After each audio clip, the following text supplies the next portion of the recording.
నిజామాబాద్ జిల్లా నవీపేట బస్టాండ్ మేకల సంతను తలపిస్తుంది. నవీపేటలోని మేకల సంత తెలంగాణలో ప్రఖ్యాతిగాంచింది. కానీ ఈ మేకల సంత ద్వారా బస్టాండ్కి తరలివస్తున్న సామాన్య జనం తీవ్రంగా ఇబ్బందులు ఎదుర్కొంటున్నారు. పక్క రాష్ట్రం నుంచి మేకల క్రయ విక్రయాలకు వేల సంఖ్యలో జనాలు వస్తూ ఉన్నారు.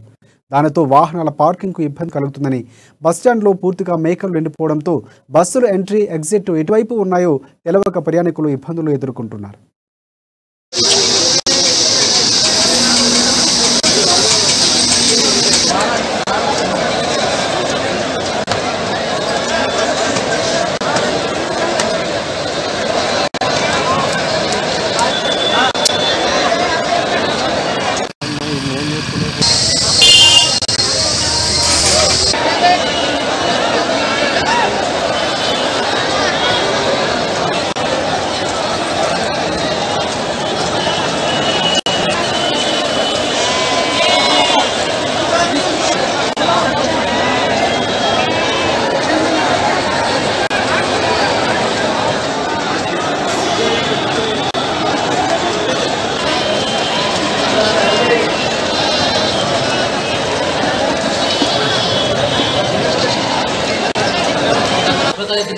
हाँ पार्टी का नंबर बता